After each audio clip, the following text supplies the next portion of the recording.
Nangu profiti lalilani. This is Prosetum Profitum Tagamfundisi Kulamshun Simpini Glass Villa Corner. You know what it is. We're back with Inside ZA. I've got my very beautiful guest today. Introduce yourself. Hi. Hi everyone, my name is Thembeka Vilane, and I am apparently the very beautiful guest today. Yes, So stunning, gorgeous, amazing. Thank you. It's the pink lip, I tell you. It's And nothing else. Now I find it very difficult to focus actually, because wow, this is like, you know. Flattery will get you to some places. Not all of them. No man, but I'm very excited for this episode. She started at UKZN from 2007. She actually did a bachelor in media, communication and linguistics.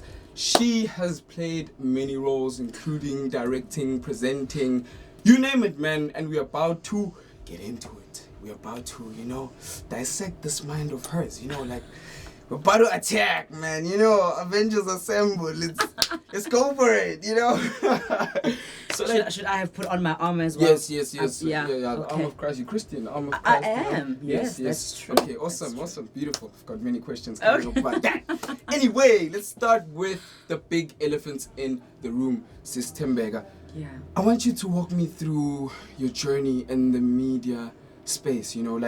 Where did the love come from for media? I mean, there are a lot of people that aspire to be in the position that you are. Mm-hmm. Like, most people within the media space undermine the roles that they play, but you'd be surprised as to how many people would love to find themselves where you are today with the love and everything. Yeah. So for you to actually decide to study media and be so great at it, it had to be something instilled within you, a seed that was meant to be cultivated, and nourished in such a way that you just went with it. You didn't even think twice. You were like, communications, linguistics, media. I'm going for it. So where did the love come from? Sure. What was that thing that pushed you into going into media? Yeah. So I don't know if you've noticed, but I love talking. Like very much. It is my superpower. I can talk to it. Like Thembeka say something, and I probably might have something to say. Yeah. So that was the thing. So I wanted to go into advertising. Yes, so when I was in high school, I was just going to go into advertising. That was going to be my thing. And so I started researching what do I need, and then they said what you need. English, obviously, this whole English thing. There's another thing, but we'll get to it another time. Yeah. But anyway, you had to study English and obviously the media and advertising. And I was very good at English in high school, so I was like, okay, tick, number one, at least I got that, And so so that's what I did. So I went into university going to study media and English. Okay. Right, I was majoring in media and communication studies as well as English.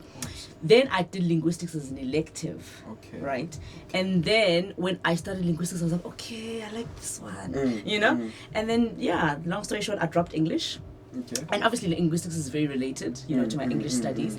To my professor's detriment. She was my one English professor, she was very upset, ashamed that I dropped English. Yeah, I know she was. But my linguistics lecturers were very excited. Yeah. Linguistics. So I guess it was from high school. Just to answer your question, the love came from high school. I really wanted to do something creative. Yeah, but I wanted to just let my creativity run free, and run wild. And then also an interesting thing is when I was in grade 10, right. I think it was, right?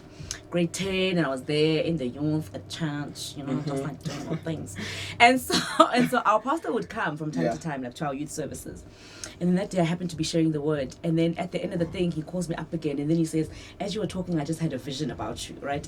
And he gives me a pair of shoes.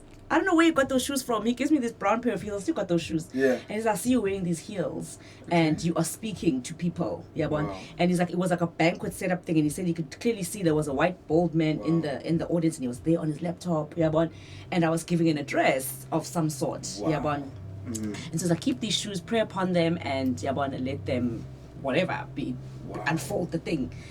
And I think in all of that I was like, oh wow, but I'm like, where did he get these shoes? Yeah, like where did they come from? Like, honest And imagine like, someone like, bring you shoes, like say, I see you with wearing these shoes. doing a church you service. know, I'm like, okay. Yeah. But yeah, so that was the thing, and I think that's what solidified. It was okay. This speaking thing is not just a popping thing. You see, because it was like tell me get papa. Yeah. Well, I suppose get papa still, but Yeah. but it wasn't just that. So I wanted to marry these two. How do I use my creativity and also my voice and my love for speaking to create something? And obviously, then I went to go and study it, and then I started, just exploring even after studying. Okay.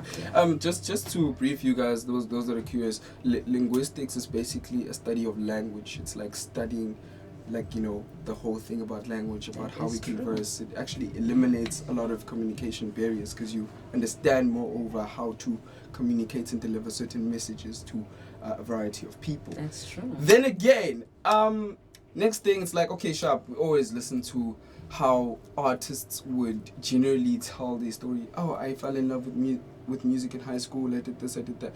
But now, what was your first step? Walk us through your story. What was your approach within the media industry? What did you do? Like, what was that first, first step? It's very interesting because, so back when I was in varsity and now it's my third year, like almost done now. And so now I want to go like in there. So because I wanted to go into advertising, right? So there's this company called Ogilvy. Okay. Ogilvy. I met Ogilvy. I'm still eyeing you guys even now. Even now, Ogilvy. Yeah. They have produced and directed some of the biggest adverts like that exist. Wow. Even to today, Wow, I don't know if my information is still correct, but from when I was doing my research, all the Nando's ads, that's Ogilvy. Oh, okay. All the BMW ads, and I think it's all it's either BMW or Mercedes. Like all the big ads, it was Ogilvy, and I'm like, I literally used to just lie in my bed and dream of me walking in on the first day into Ogilvy, and so I was like, so let me approach them. Yeah. And so I approached Ogilvy, I knocked on their doors, I sent them emails, I just did everything.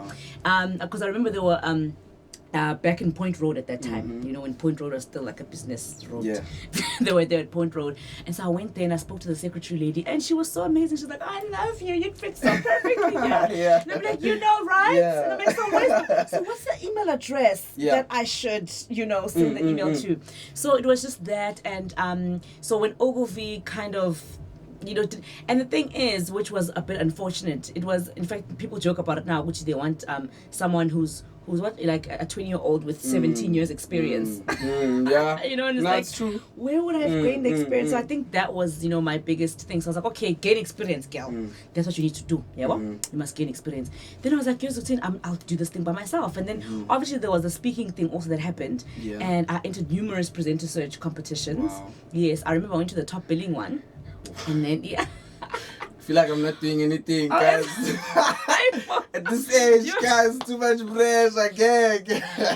Trust me, you are doing exactly what you're supposed to be doing. Yeah. So I went to the top billing interview, and it was so funny because we stand in a line, right? And then you get to know people and you start conversing with them. And they were like, hi, again, you're going to get this. I'm like, these are my peers. And I was like, okay, that's amazing. Yeah. Then you go to the first round, okay? Then the people were like, because you get like a little script and then you say your script, and they're like, improvise something, like do like a morning show.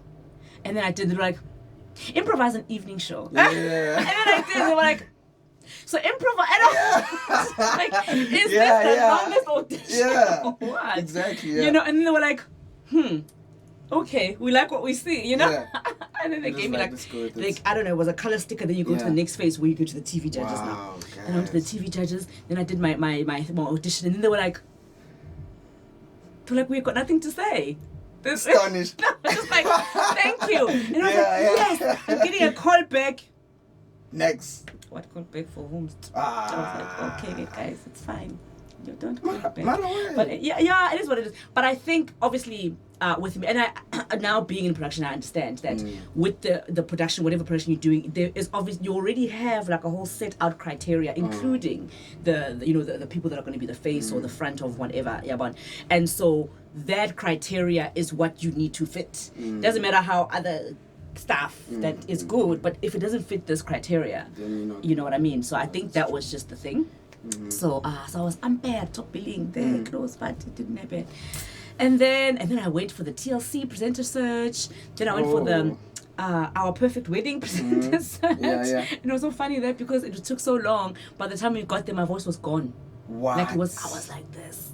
I was like, oh my, Imagine that stress. You're like about to audition and your voice is fumbling. It's just man. gone. But I did have flu, so I had my cough mixture.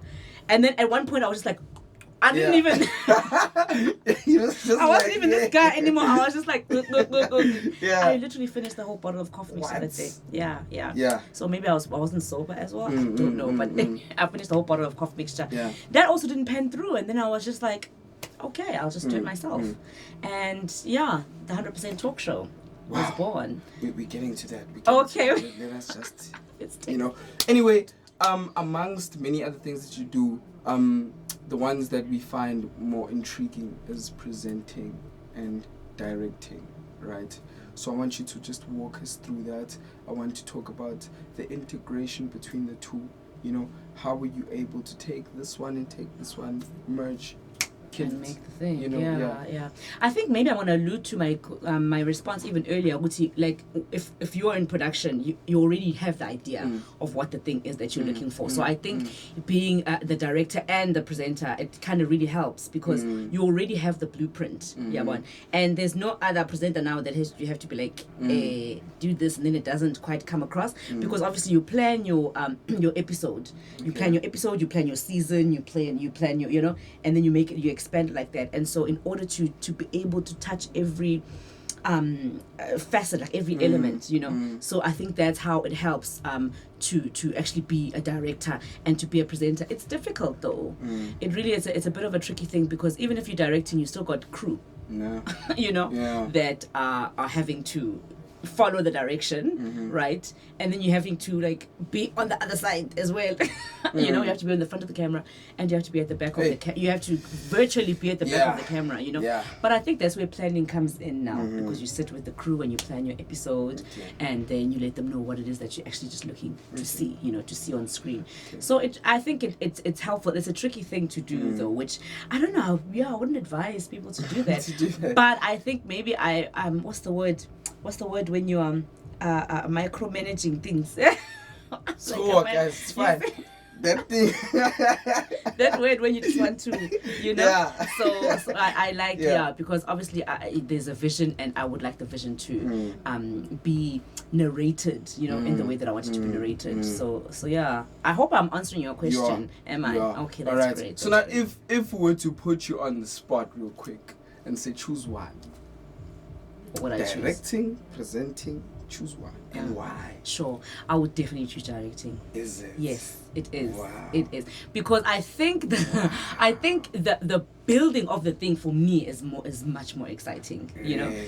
Just like having to build it and formulating it out so that you know exactly what you want to see on screen. So I think for that, because also with directing then you could be a multiplicity. You don't have to direct one thing at one time. You can direct 4, 5, 6, 10 different things at one time, Yes. And I believe there's just so much of me that I could lend myself to many projects, you see. But when it's presenting, it's quite streamlined. I love it too, but I love directing more. Yes. I would pick that, yeah. Okay, let's go to the Behind the Book Awards. The book behind awards. The book behind awards. Yes. The book behind awards. Yeah. It is a bit of a So tell us about that, just for people that don't know about the awards, like just let us into it, sure. Just like inform us about the whole thing. So my company 8705 Media, which is the company that has the 100% Talk Show, we also provided a range of other services. So we do creative direction as well. Again, the director element of me now comes out. So I was the creative director for the awards. Right? Don't give that look. Anyway, so I got the opportunity to be the creative director for the awards. Now what the awards are, they are awards that celebrate authorship and literature. Right. Wow. Yes. So basically, it's a friend of mine who's the founder of the awards, and she's a publisher and an author herself. right? What? And so she saw that, the authorship journey it's such a, I mean, I think as you're asking me even about, my journey, and it's like, yeah, I mean, you've got all these books, but what is the story behind those? Because in order to come up with a book, there's a story behind. There's the reason why. There's the whole, even just the writing process. Yes. The sleepless nights, the all that resilience that you have to have, all that whatever, fighting with the publishers or whatever. So people are usually interested in that book because you could turn the book or the story rather behind the book into a book itself. So that's why we're saying the book behind awards, because we want to celebrate authors and everything that they come with, in order to present this book, because even behind what they've written, there's enough content there to be a book in itself. So that's what the book behind awards are all about. They are just to celebrate the book behind what authors have already produced and about their literature. So I got the opportunity to be the creative director for those awards, and they were held on the 2nd of October. They were absolutely amazing. They were like more amazing than we actually even imagined. I couldn't think like authors they are a vibe. They are lit. They are a real vibe. They're not boring nerds, Oh, okay. And so basically it was just to celebrate and honor. To celebrate and honor to celebrate and honor authorship and literature. That's what the book behind in South Africa is all about. Yes. For now, but I mean, hey, God is able to take this thing to wherever. But I mean, in fact, this was actually supposed to be, as I'm saying, quite a not a small, but a premiere. Yeah, but just to premiere them, just to introduce them to people, right? And then we'll grow over the years. But they just grew exponentially. So we were looking obviously to incept them in Durban, but to expand them. In fact, we did have nominations nominees rather from other provinces as well. Yes. Okay. So we are looking to expand it into KZN, into South Africa, into Africa, Limpopo, into the world. Limpopo people, authors. Yeah. Next year, the nomination process, I'm sure, will open in March. Yes. So, yes. Represent. Look out for it. Represent. Yes. Especially vendor. Karungwari. Yeah, let's do this. Okay, I like that. Yes. So now, you you're shocking me. No, I love to know languages, though. Really? Yes, I do. I know, okay, Ndimateroni. Ndimateroni. And Daribua. No, I'm just throwing words out there. Oh, okay. I'm just throwing vendor words out there that I know. I thought you were switching between Petty and vendor right now. Oh, there was like a petty situation. So Ndoribua. Ndoribua is thank you in vendor. Yes. That's what I said, right? Yes, that's what you said. Oh, okay. So that was like and the Macheroni? The Macheroni is good morning. Good morning. Good morning. Yes. Yeah. Because as vendor people are like, it's premium. We've got different greetings for different. You understand? Okay. Yes. So like in my language, you would greet me differently as to what I would greet you. So when you greet a male person, it's and then when it's a male greeting a female or another male, it's da. Yes. See, I we need just that too. Yes, we give each other that sort of respect to what you guys deserve. That you understand, right. like I know. You must teach me Venda. Yeah. That's it. My next project to learn Venda. Exactly. That's it. Because beautiful now language. Beautiful language. I can never go and wrong. Just yes, assistant. Yeah, but like for poets like us, I'm a poet. Okay. And I love writing. It's just a part of me. There is a poet segment on the book behind the wall. I saw that. Yes. I saw that. Yes, but that is why I'm raising this. I'm part of the Poetry Hub. It's like a group that we had created during lockdown, and we're sharing poems. We just cultivated artists and so forth. Yeah. So for those people that are curious and inquisitive and that want to join, these awards and also be celebrated, how do we go about being nominated? How would we approach these awards? So it's an open nomination process. We open it around March, right? So it's an open nomination process, and then we release all the categories so that you can be able to nominate whomever you believe is the perfect person for that category. There's about 35 categories of the different authorship tiers, including poetry, of course. And so you nominate people, right? Yeah. And then from the nominations, and then you can nominate people as many times as you like. Wow. Yes, you can nominate it. And so from the nominations, we then narrow it down to the top 3. 3, right? And then from the top 3, it goes through the voting process. Okay. And then obviously the winner becomes the winner. So that's how you get involved. So it is an open nomination process. It is open to everybody. I would encourage everyone to. You can nominate yourself as well. Yes. If you are an author and you have a book, or you have a book of poems, or whatever it is. But they have to be written poems, though. Yes. It can't be because it's, we are higher. Because we did have one of our winners, we are higher, but she also writes poetry as well. So it's to recite. Recite. Yes. It's Zulu. Yes. You see, you're gonna teach me Venda. I'll teach you Zulu. Zulu. But, So Ukhaya is to recite your poetry. So your poetry has to be published, though. You have to have a published poetry book. Every book that is nominated, it has to be a published book. You heard it, guys. Yes, it has to be a published book. If you haven't published your book yet, please, I recommend that you do so. In fact, intentionally elegant publishers will be able to publish your. It's a tongue twister on its own, but anyway, the details. So, to publish your book, so it's only published authors that can be nominated, and we have a public nomination. So please look out on all our social media platforms, and as well as the website, www.thebookbehindawards.co.za. Wow, that sounds quite amazing. Yeah. So now, how was like the first event? I wanted to just go into depth about like how did you feel being the creative director of that event? I felt like this. It's like what? Like how did that feel? Yeah. Walk us through that. Sure. It was easy at first. It was easy at first. It was smooth. We were like doing the nominations, and it was like, guys, we should do like that, like that. And I really enjoyed the directing, but then stuff started getting real. And then we're like, these are people's lives. Yes. These are people's books. These are people's journeys. Stories that they've never told. We can't carry them lightly. And so then we had to be very careful and deliberate, how it is. And even because my biggest role with being the creative director is to always keep on brand, So does our brand, first of all, represent us as an organization, but also does our brand represent authors and authorship, So it was an intense process when, things started heating up.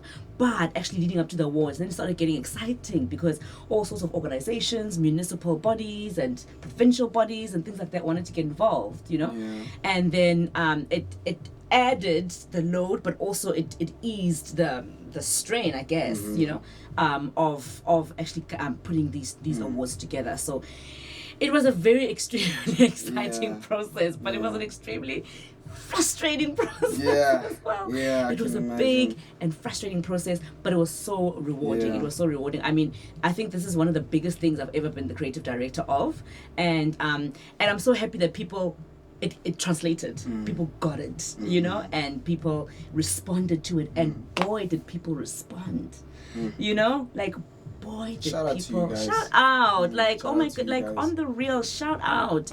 Shout out to everyone, shout out to eThekwini, shout out to just the authors, shout out to the Inside, for being there. You guys were there. You guys were there. I'm sure you guys you're gonna be seeing. The video will be out soon. The video was gonna be out soon, and it was such an amazing response. It was such an overwhelming response.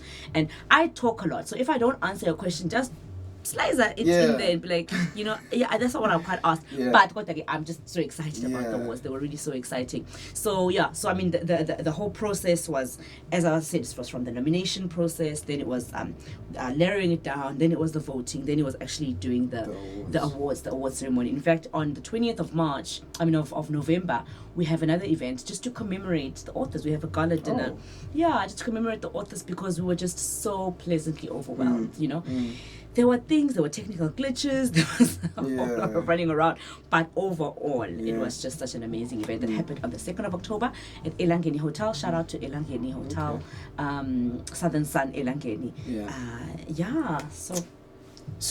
Okay, now I want to ask you this question is going to determine the type of person that you are. Wow. Okay. So, what is your favorite book? What's my favorite book? Yes. You know what, my favorite book, I don't want to be taken out of context. It's a non-South African book, which is it's an old book, but I don't know. I think it really just opened my eyes in a different way, and also just opened my eyes to reading. Okay. The Color Purple. Oh, okay. Yes, The Color Purple is my favorite. Favorite. It was so difficult to read because there's accent that you have to hear in your head, and you have to read it with the accent, and the English is broken. Yeah. And Wow. you guys should read The Color Purple. You know, And for a moment there, I thought you were gonna say The Secret by Rhonda Byrne. oh, is it? Yeah, That's my 'cause a lot second of favorite. people- yeah, a lot of people is like The Secret. That is yeah. my second favorite. But I think I like what The Color Purple did to me. I think more so than that. Obviously, The Secret is, and all sorts of books of that kind are illuminating and things like that. But having to read, because I love to know languages, as I said before, I really do. And so to have to read, and in fact, I was actually just listening to an interview with Thusombedu, and she was speaking about how she got to prepare for the Underground Railroad and how she had to listen to many things, and she had to get, it was the nuance, just the language, the lilt of the old American slave kind of broken English, and then she said it was actually not that difficult for her though, because she comes from the township where we speak broken English anyway. Like it's not that new to her. But obviously it had to be like the American kind of broken English, so I really love The Color Purple. That's my favorite that is book. amazing. Now let's talk about, you see, now you keep like you are poking what I want to get to, so let's get to it. Okay. The 100% talk show. Yeah, my baby. Wow, man. When I overlooked that, I realized that you have interviewed people that a lot of people look up to. I found a very interesting interview where you had all three of them. It was Jessica Nkosi, Thusombedu, Nomza Mumbatha, yes. And the way Thusombedu, she sort of had a pause when you asked her a question, like, what do we expect from you in the near future? She's like, I don't really have a plan right now, but I'm just going to leave it in God's hands. Look at her now. Right? She left it in God's hands. Like look at how she blew up. Left it. She shot God's Underground Railroad. It was amazing. It's a very emotional sort of series to watch. You know. So man, like, talk to us about that. What is the narrative behind the whole show? And basically. Sure. So the 100% talk show, it's my baby, which I'm proud of, which is like a baby. It's like a baby. It's got teething problems. It's got diapers. It's got, everything. It is like a baby, as far as babies go. But I'm really, really excited about it. So basically, the whole reason why we call it the 100% talk show. So the tagline is 100% talk for 100% real people. Because we want to just do this, have real people. I mean, real talk with real people. And we have had some quite famous people on the thing, but we want to ask stuff about them that is not in the magazines, and it's not in the exactly, like, to really get to know the person and to really have 100% real talk with them. And I mean, we are so excited about what's going to be happening with the show, because we're going to have some hard hitting stuff. If you know Fat Joe, right? Because he's just my ultimate presenter god. Because Fat Joe is just the most slyest, most amazing guy. You can really maneuver into difficult questions in the Fat Joe way, he's got that. So that's what we wanted to really get to. We want to build enough clout and muscle to be like, Landela. Listen, my guy, because the thing is, people want the real, the real cutting edge. Whatever, talk, information, content, around people. So it's not a show about famous people, not in the least. It's a show about real people. It's a talk show about real people. We're still going to have people on there. We're going to speak about issues of GBV. It's a very uncomfortable issues to talk about, issues of entrepreneurship. And we want to give real, because sometimes you go to, for example, business development or entrepreneurship development seminars, and then you walk away thinking, sorry, what did I learn? Like, what did I really gain? But when you sit with a, I don't know, some business person, you're going to be like, what are the where can a young person go? Give us the phone number. give us the address, True. give us the person's name, so that the thing becomes tangible, so that a young person watching now can be able to walk into office so and so and be helped in such and such a way, you know, and things like that. So that's the kind of content that we want to give to people, the content that's really going to hopefully shape and change lives and be real and gritty, so that if a person watches the show, they can be like, I can do that, or Step one. I could, or oh, I know where to go, or oh, I know what to do, and things like that. So it's real talk for real people, you know. Wow. And the thing is, I truly believe that's where most solutions come from. We just talk about stuff, and we've got lots happening in our world, you know. There's so much bad stuff, there's so much good stuff, there's so much weird stuff. And we were speaking about existentialism before, you know, like how do people feel about that? What are people, or do people have a bigger, you know, thing to live for? And can the show probably help them find that, you know, and find their little niche and things like that? So the 100% Talk Show, that's what it's about. It's about it's a place where we just have 100% real talk. Let's try to incorporate the status quo a little bit. You mentioned gender-based violence. I want to know what you think about it, because I've been looking at gender-based violence. I've got a few poems that are out about gender-based violence. Okay. I just want to understand, man, because in doing my research, there's quite a lot of things that I have sort of learned, you know, about the suspects, you know, the people that actually The the perpetrators. So I want to know, what do you think influences this? Like the action, the overall Zumshad. What actually? Funny enough, I think it's fatherlessness. That's what I think. I think as a society we are missing manhood. You know, we need some real manhood, because I truly believe that manhood or fatherness, like the father figure, not necessarily in the home, obviously yes in the home, but in society, you know, the father figure, because I truly believe men teach boys how to be men teach women how to be, or girls how to be women. And it's funny that, you know, I should say that, but that's really what manhood does in society, you know. In people always say, you know, the statement that a girl's first love is their father, you know, because their father stands for something. They represent something that a girl not aspires to, but recognizes as proper manhood. And if she doesn't have that representation at a young age, she won't see it at a later stage, number one. Number two, obviously a young boy growing up, if they don't have that proper representation of manhood, they don't know what to grow into, you know. And so manhood now incorporates a lot of things. It incorporates muscles, just like pure physical muscle, you know. It incorporates all sorts of different hormones and things like that.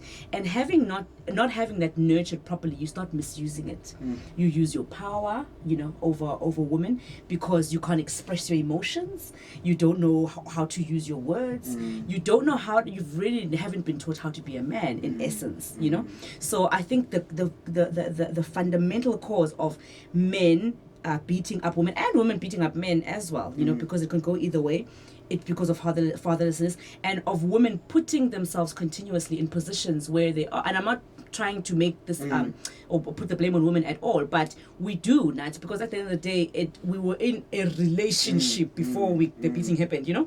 So for women to put themselves in a situation where they are with a person who is probably not, you know, good for them, is going to beat them up, is because of fatherlessness. Okay, now before I share my 2 cents on the story, there are people, men rather, that you find that they do have these father figures, but the father figures are like drunkards, you know.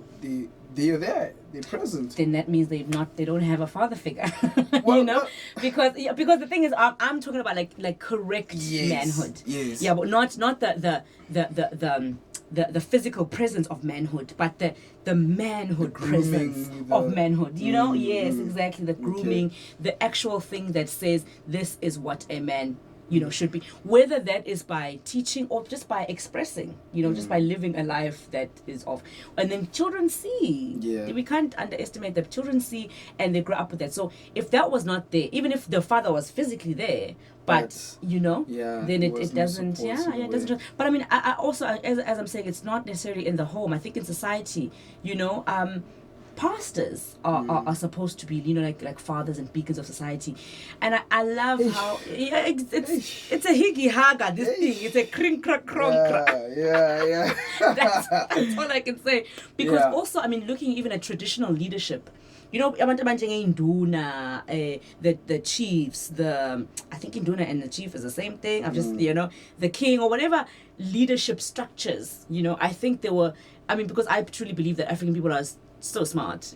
You know, we've had these structures before, you know, and this structure was to enable that society has father figures, because, for example, some homes don't have. Maybe the father passed away, it's a, you know, a family of divorce or whatever the case may be. So there were structures in society that presented manhood, that Abafana would still have solid men, you know, and Matumba would still have solid men within the community. And those structures have, you know, kind of been broken down over the years. They have, you know, disintegrated. And I mean, obviously with men as well, they've been discouraged by so many things. There's poverty, you know, there's, you know, poverty and unemployment, there's just a lot of things that well, I sort of had a look at, so I'm very interested, I'm a sucker for, you know, philosophy, psychology, anything that influences human being behavior as a whole. And in looking at psychopathy, you find that many of the actions done by the perpetrators to their victims are so in line to psychopathy. What's psychopathy? Please. It's the study of psychopaths. Right. Yes. Okay. Wow. So the actions of psychopaths, and it's a very interesting thing how 1 in 5 people underestimate this thing, but 1 in 5 people are psychopaths. Yes. Wow. In like any space you find yourself in, it could be a classroom. It could in this be room, there could be. You know, they could be a psychopath. You know, but you. we undermine these things, and we always look at like external influences. Why don't we dive into the brain and actually? Okay, there are people that are doing so, but like I'm just talking about the general public. Maybe if we were to conduct certain studies, you know, talk to your partner. Although, it's gonna be difficult because now imagine, like, baby, I think you're a psychopath. You know, but a lot of things, man, it just made sense to me. Uguti, there is such a huge possibility. Uguti, most of these perpetrators might just be psychopaths. And what is? I don't know if you know, where does psychopathy itself come from? Is it a hereditary? You born with it? Is it because it is influenced by many things. Okay. There's a book that I read recently. I just forgot the name. Okay. It was a story about a family of 6. No. It was a story about a family of 14, 12 of which were children, the 2 were parents. Wow. 6 of those children were diagnosed with psychopathy, and the other 6 were normal. The other one, I think it was the 6th one out of the 6 that were diagnosed with psychopathy, was not really showing signs of being a psychopath, you know, and the other 6 were just normal. But these ones that were psychopaths influenced the ones that were not psychopaths into psychopathy. Exactly, in thinking about ways to react to certain situations. So what then happened in this book? I even forgot the author, man. But I hate look it up. Basically, they moved and they lived in different places, you know, and then they, like, out of the ones that had psychopathy, the one that wasn't aware, he moved to a different city. He was like the golden child. He was really smart. He excelled. He made a life, you know, for himself. And then his little sisters basically went to go live with him to just feel safe and just to get away from these other psychopaths.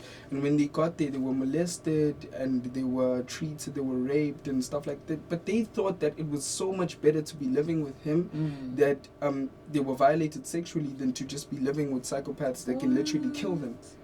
That was so they were just stuck between a rock and a hard place. Exactly. They were just like, you know what, I'd rather be raped. To them it was like, you know what, it's fine, man. It's become a norm. I mean, with this shy, you know, the brother's gonna hit us anyway. these people might even kill us. They might shoot me, if I sleep there. So might as well just go get raped. Yeah. And both of them, they just made peace with it. And it's a very interesting book. It is very interesting. Yeah. Sure, Yeah. it is.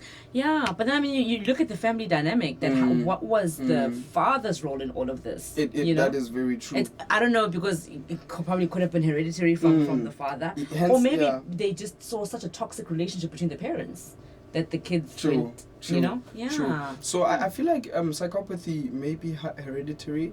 I haven't really dived really that much into it. It's just like a recent study that but then again, we spoke about, you briefly touched on existentialism, and it relates to what you, on your LinkedIn, your description, basically, it says, when did I last update that? Women, you mentioned something about women of purpose, and the theory of existentialism talks about how human beings live off of borrowed purpose.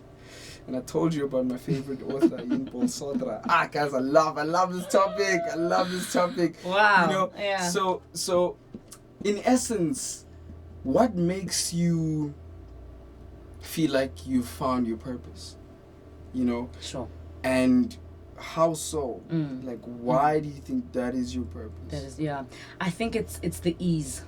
I think once you find that thing that's just easy to you.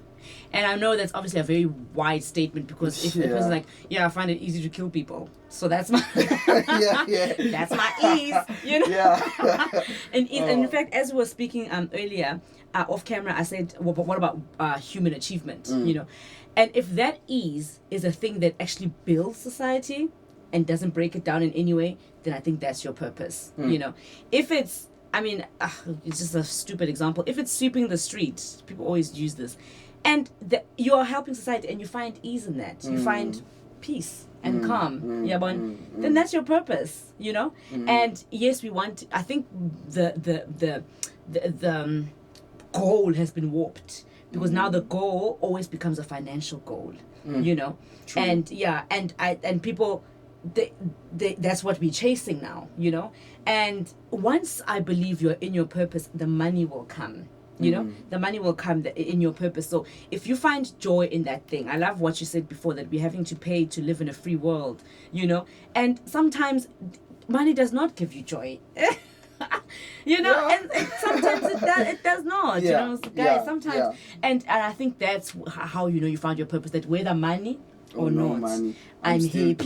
What I mean? And I'm happy, and it's easy. It's easy. Oprah once said that if you wake up and you get paid for doing nothing, then that's your purpose, because that's just, she feels like she hasn't been doing anything. It's like, I just talk to people and I read a bunch of books and I do things, and I love that. I don't. That's not a job to me. I literally get paid to do nothing, to live my life. Wow, man. But like, this will go on forever. But I feel it would. Yeah. But if we actually need another podcast, you know what I mean? Let's do part two. Let's do part two. But if people want to get in touch with you, if people want to understand you better, sure. look at things that you're doing, how can we get in touch with you? Yeah. I am on all socials. I don't tweet much, but I'm there. So I am Thembeka Vilane on Facebook. I am Beka_Vilane on Instagram and Twitter. And then also the 100% Talk Show. The 100% Talk Show is broadcast on the same YouTube channel name, the 100% Talk Show. See, I'm putting my presenter self on now. So you can look the 100% Talk Show up. It's also up on all my socials. Also the website www.the100talkshow. There's no percentage, just 100 Talk Show, .co.za. And you can inbox me. I'm very responsive to inboxes and things like that. Email Thembeka at 8705media.co.za. Perfect. Last question. What is your favorite song? What's my favorite? Yes, that is the bomb. We're dropping the bomb now. What is your favorite song? It can be any song. What? Yeah. What is my favorite song? Yeah. My favorite song is "Don't Rain on My Parade" by Barbara Streisand. It was in the movie Funny Girl.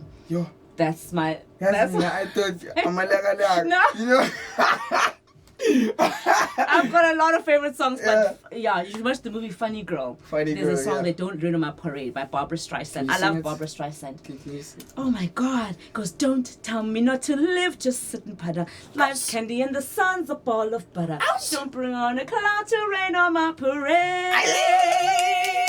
Don't tell me not to fly. I simply got to. If someone takes a spin, it's me and not you. Who told you not to rain on my Anyway, guys.